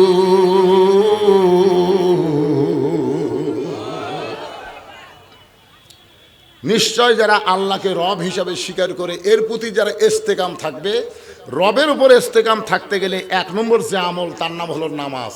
যেরকম তার নাম কি? আচ্ছা, কোনো বেনামাজি যদি কবরে যায় আর কোনো নামাজি যদি কবরে যায়, আপনার বলেন তো তফাৎ কি? নামাজি কবরে গেছে মানে আসরের নামাজ জামাতে আদায় করছে, মাগরিব জামাতে আদায় করছে, এশার নামাজ জামাতে আদায় করছে, কিন্তু ফজর আসার আগে লোকটা মারা গেছে। আবার হয়তো ফজরের নামাজ জামাত আদায় করছে, জোহর আসার আগে লোকটা মারা গেছে। এই লোকটাকে যখন কবরে রাখা হবে, মুনকির নাকির এসে সর্বপ্রথম তাকে প্রশ্ন করবে, মান রব্বুকা, তোমার রবকে? তোমার রবকে? ওই লোকটাকে যখন প্রশ্ন করবে, ওই লোকটা মুখই খুলবি না, মুখ বন্ধ থাকবি। ওই লোকটার পক্ষে নামাজ দাঁড়িয়ে যাবে। কে দাঁড়াবে? নামাজ দাঁড়িয়ে বলে, এই মুনকির নাকির, কাকে রব সম্পর্কে প্রশ্ন করতেছো? কাকে? তুমি বলো, যেই লোকটা কবরে শুয়ে আছে এই লোকটা কখন থেকে নামাজ শুরু করছে তুমি জানো? মুনকির নাকির বলে, আমি জানি না। যখন মৃত্যুবরণ করেছে তখন পর্যন্ত কত ওয়াক্ত নামাজ পড়ছে তোমার হিসাব আছে? এই মুনকির নাকির, দৈনিক কয় রাকাত নামাজ? ফরজ কয় রাকাত, সুন্নত কয় রাকাত? তখন মুনকির নাকির কয় কে রে, এই লোকটাকে মান রব্বুকা প্রশ্ন করার সাথে সাথে খেপলো কেন? গাই পাগলা, আমি ওর নামাজ রে ওই মসজিদের যাই নিয়ত করে বলতেছে আলহামদুলিল্লাহ রব্বিল আলামিন, রুকুত যায় বলেছে সুবহান রব্বিল আজিম, সেজদাত গিয়ে বলে সুবহান রব্বিল আলা, এতবার রব রব রব রব করে কেবল কবরতে এসে আরামের ঘুম দিছে, আর তুই এসে মান রব্বুকা। এতবার যে দুনিয়াতে রবের জিকির করছে, মরার পরে আবার রব। মুনকির নাকির কয় আল্লাহ ধরা খাসি, আল্লাহ আল্লাহকে কি ধরা খাসো? তোমার বান্দাকে মান রব্বুকে প্রশ্ন করার সাথে সাথে নামাজ যে খেপা খেপছে, আল্লাহ বলে যে নামাজ নিয়ে কবরে আছে, ওর রবের উত্তর সহ সব উত্তর হয়ে গেছে। ধরে কর সুবহানাল্লাহ। এই জন্য আপনার নামাজ ছাড়া যাবে না, নামাজ লিয়ে যাবেন। এখানে যত মানুষ বসে আছেন, আপনারা বলেন তো এখান থেকে বাড়ি যাবার পারবেন তার গ্যারান্টি কার আছে? একটা লোক দাঁড়িয়ে বলে হুজুর আমার বাড়ি এদের শাকপালা সবচেয়ে সামনে, আমি বাড়ি যাবই। একটা লোক বলেন তো। বাড়ির যদি যাবার গ্যারান্টি না থাকে, তাহলে মাগরিব বাদ দিয়ে কারা কারা ওয়াজ শুনতেছেন? এই মাগরিব বাদ দিয়ে কারা কারা ওয়াজ শুনতেছেন? আমার ওয়াজের পরে ঈশার নামাজের জামাত হবে, আপনাকে সবাই নামাজ পড়বেন?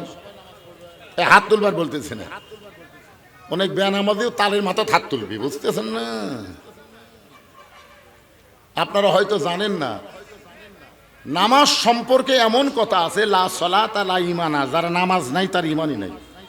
লা সলাতা লা দীনা, যার নামাজ নাই তার ধর্মও নাই। বাইনাল আবদি ওয়াল কুফরি তরকুস সালাত, বান্দার কাফেরের মধ্যে পৃথক করার জিনিসটার নামই হলো নামাজ।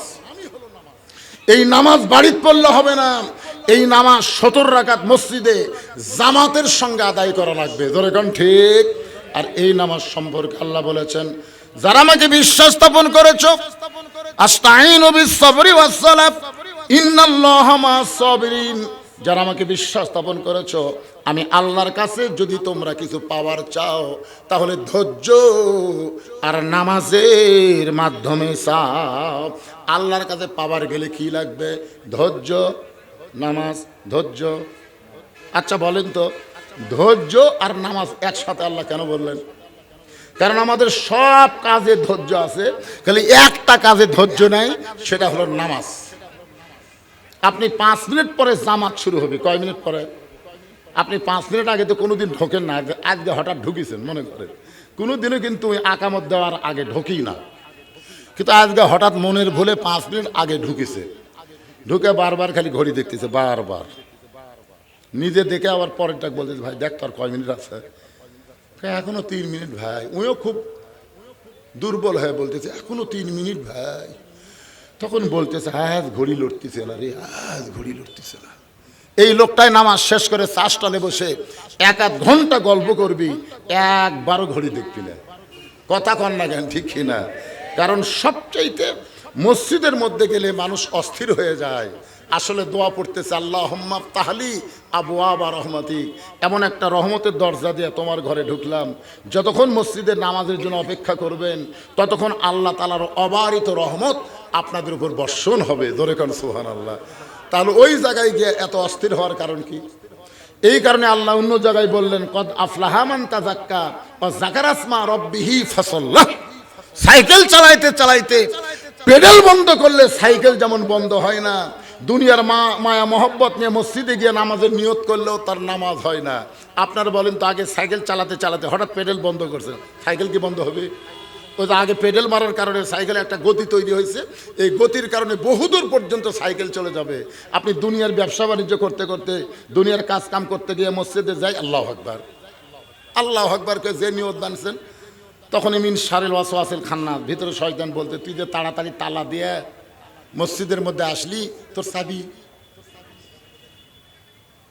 নিয়ত করার আগে কিন্তু শয়তান বলবি না, নিয়ত করার সাথে সাথে বলতো চাবি রে। তখন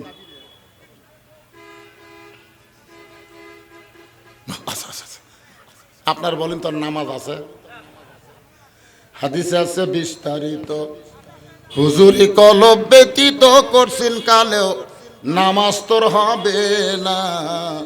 তবে কেন গাও জোয়ারি, মানুষকে দেখাও নামাজ পড়ি, ও তোমার সিদ্ধ বীজে সুফসল ফলে না।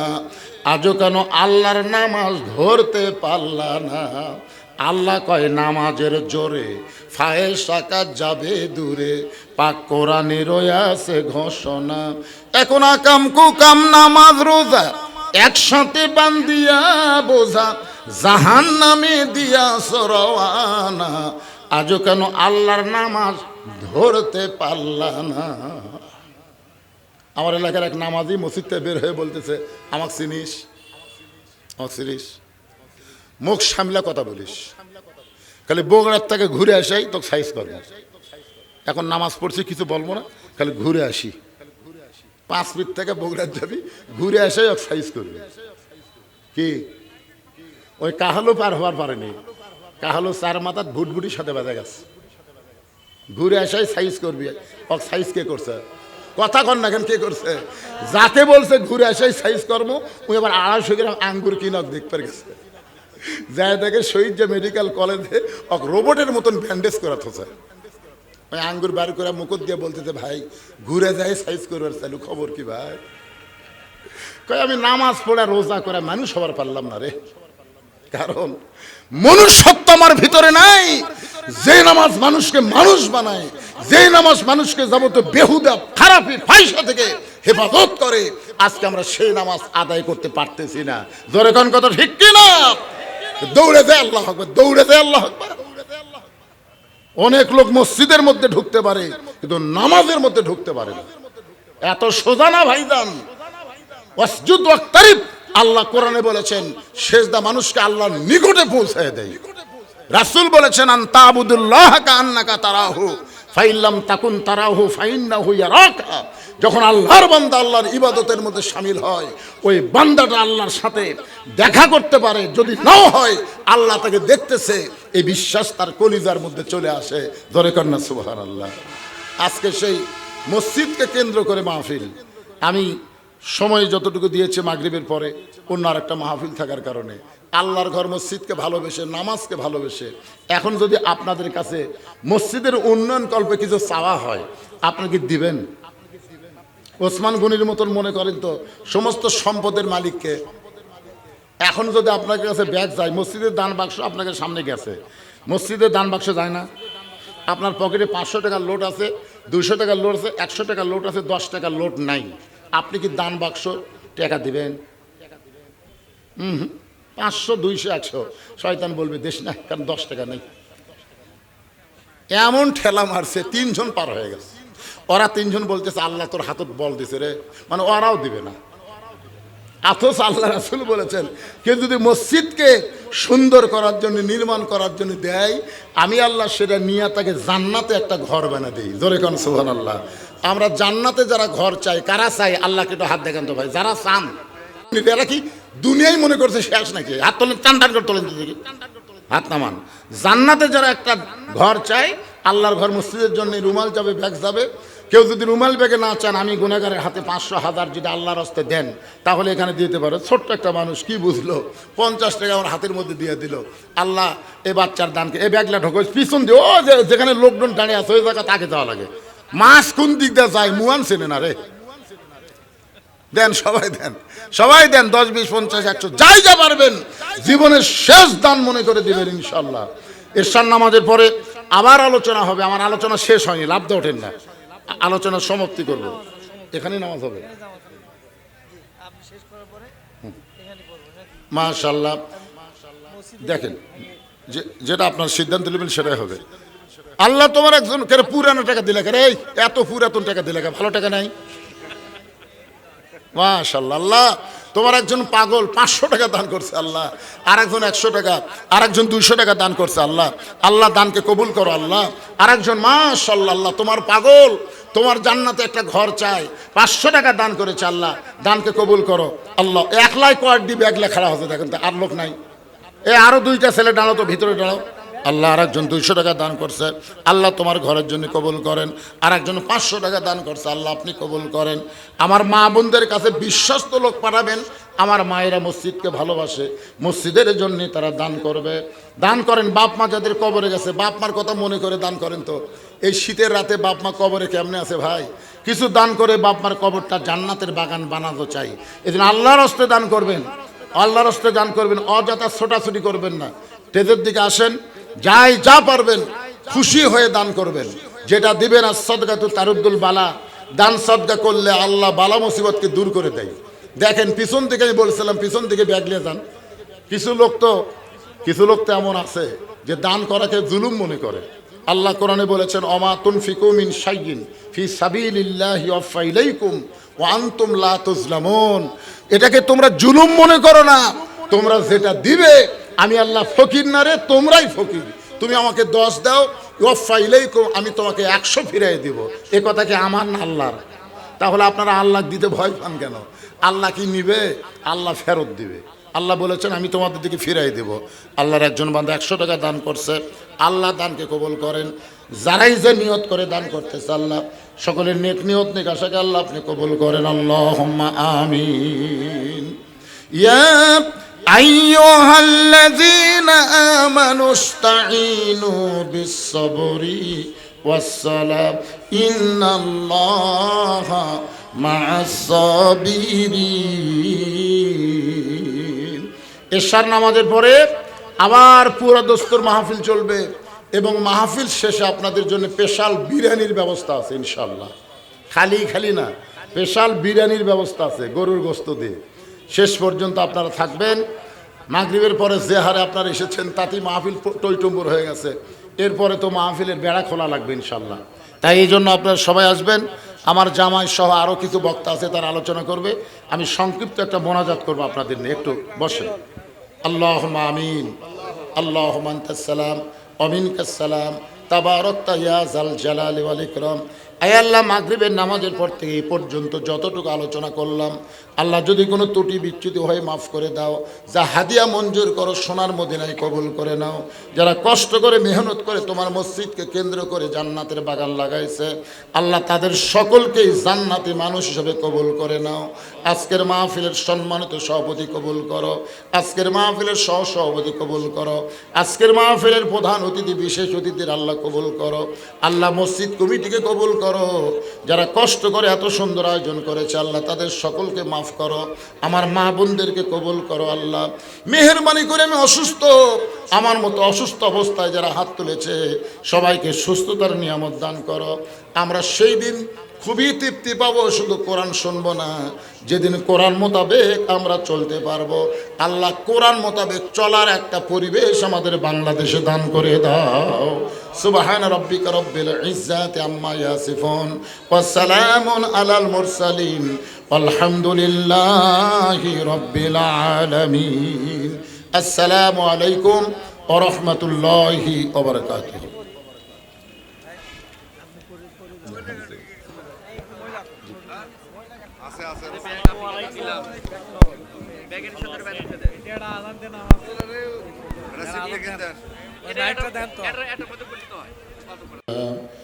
وأشهد أن محمدا عبده ورسوله الذي أرسل رسوله بالحق بشيرا ونذيرا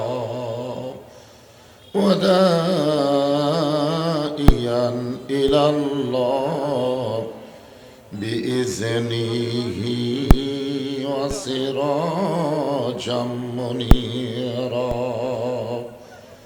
فقد قال الله تعالى في كلامه المجيد والفرقان الحميد. জবান খুলে সকলে পড়েন আউযু বিল্লাহি মিনাশ শাইতানির রাজিম।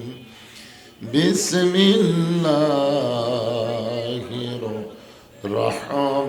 রহমানির রহিম।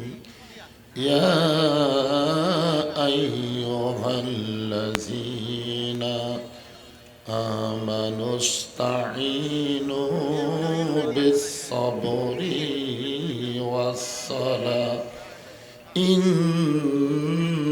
ইন্নাল্লাহা মা'আস সাবিরিন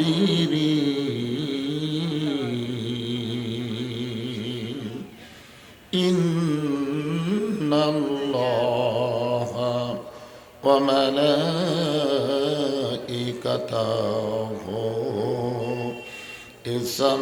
ইসাল্লুনা আলান নাবী ইয়া আইয়ুহাল্লাযীনা আমানু সাল্লু আলাইহি ওয়া সাল্লিমু তাসলিমা আল্লাহুম্মা সাইয়্যিদিনা মাওলানা মুহাম্মদ ওয়া আলা আলি সাইয়্যিদিনা শাফিআনা মাশরিকি হুব্বে মুহাম্মদ। সকলে বলি সাল্লাল্লাহু আলাইহি ওয়াসাল্লাম। मतलाए दीवानी मतलाए खुर्शीद अशकास सीनाए सो जाने बलावल उला बिकमालिही कशफत दुजा बिजमालिही हसनत जमीओ के सालिही सल्लो अलैहि व आलिहि ला इलाहा इल्लल्लाह। ए মিডিয়ার বাবারা বসো তো বসো, তোমাদের জন্য খুব ডিস্টার্ব। বসো সবাই বসো। লা ইলাহা ইল্লাল্লাহ। সকলে মহব্বতে আল্লাহর জিকির। লা ইলাহা ইল্লাল্লাহ লা ইলাহা ইল্লাল্লাহ লা ইলাহা ইল্লাল্লাহ লা ইলাহা ইল্লাল্লাহ জোরে লা ইলাহা। আল্লাহ রাসূল বলেছেন, কোন ব্যক্তি যদি সারা জীবন পাপ করে আর মৃত্যুর সময় এই জিকির যদি তার জবানে জারি থাকে, শুধু জবানে জিকির জারি থাকার কারণে আল্লাহ তার জীবনের সমস্ত গুনাহ মাফ করে দেবে। আফজালুজ জিকির লা ইলাহা, মহব্বতে লা ইলাহা।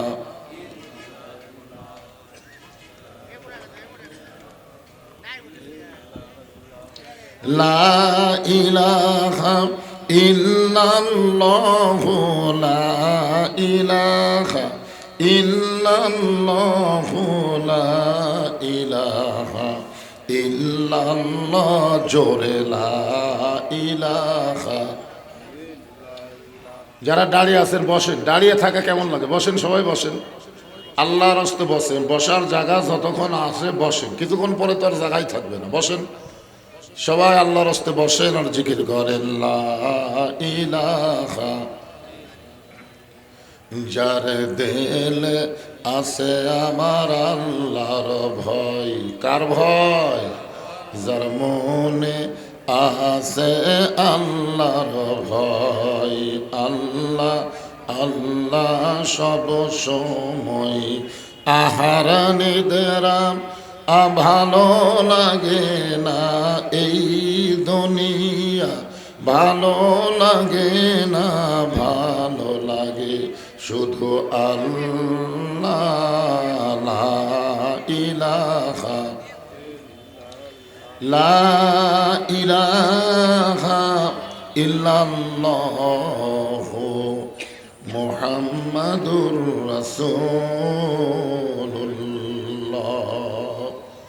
রাসূলের মহব্বতে সকলে বলি সাল্লাল্লাহু আলাইহি ওয়াসাল্লাম।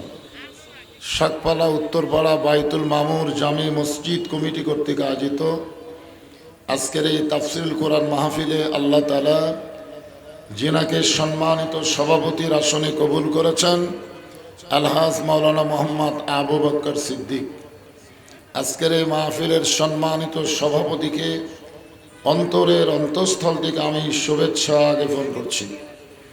সম্মানিত সহসভাপতি আলহাজ মাওলানা ফজলে রাব্বি তোহা, সঞ্চালনায় আলহাজ হজরত মাওলানা আব্দুল জলিল সাহেব, আজকের এই মাহফিলের সম্মানিত প্রধান অতিথি জনাব মোহাম্মদ হেলালুজ্জামান তালুকদার লালু, সম্মানিত বরেণ্য অতিথিবৃন্দ, সম্মানিত বিশেষ অতিথিবৃন্দ, সকলকেই অন্তরের অন্তঃস্থল থেকে আমি শুভেচ্ছা জ্ঞাপন করছি। আজকের এই মাহফিলের সম্মানিত ওলামায়ে কেরাম, আপনাদের মাঝে মাঝে যে সমস্ত আলেম ওলামা বসে আছেন, মঞ্চে আছেন, এবং আমার পরে আজকের এই মাহফিলের যিনারা কোরআন হাদিসের আলোকে অত্যন্ত গুরুত্বপূর্ণ আলোচনা করে শোনাবেন, আলহাজ হজরত মাওলানা আব্দুল বারী রশিদি সাহেব, আলহাজ মাওলানা মোহাম্মদ আব্দুল ওয়াহাব, হাফেজ মাওলানা শরীফুল ইসলাম, সকলকেই অন্তরের অন্তঃস্থল থেকে আমি শুভেচ্ছা জ্ঞাপন করছি। আজকের এই মাহফিলে আমার সামনে সন্ধ্যার সময় অত্যন্ত গুরুত্বপূর্ণ সময়, বলেন সুবহানাল্লাহ। সকাল এবং সন্ধ্যা আল্লাহর কাছে অত্যন্ত গুরুত্বপূর্ণ একটা সময়। আল্লাহ কোরআনে এক জায়গায় বলেছেন, ইয়া আইয়ুহাল্লাযীনা আমানু যকুরুল্লাহা যিকরান কাসীরা ওয়া সাব্বিহুহু বুকরাতাও ওয়া আসীলা। সকাল এবং সন্ধ্যা আল্লাহর কাছে অত্যন্ত পছন্দনীয় একটা সময়। সেই সন্ধ্যার সময় আমার সামনে আজকের এই তাফসীরুল কোরআন মাহফিলের জান্নাতের টুকরার ভিতরে আল্লাহ যেনাদেরকে কবুল করেছেন, যখন বললাম কবুল করেছেন, আপনাদের কিছু বলা দরকার ছিল। কারণ কখনোই মনে করবেন না যে আপনি নিজের ইচ্ছায় এখানে এসেছেন। আল্লাহ যদি না চাইতো আমরা এখানে কেউ আসতে পারতাম না। যে আল্লাহ দয়া করে রহম করে আজকের এই জান্নাতের বাগানে আমার সামনে আপনাদের কবুল করেছেন, আমি আমার অন্তরের অন্তঃস্থল থেকে আপনাদের সবাইকে শুভেচ্ছা জ্ঞাপন করছি। সম্মানিত মা বোনেরা, পর্দার অন্তরালে বসে বসে যারা আলোচনা শুনতেছেন তাদেরকে শ্রদ্ধা জ্ঞাপন করে এই মুহূর্তে জানতে চাচ্ছি আপনারা সকলে কেমন আছেন? আলহামদুলিল্লাহি রাব্বিল আলামিন।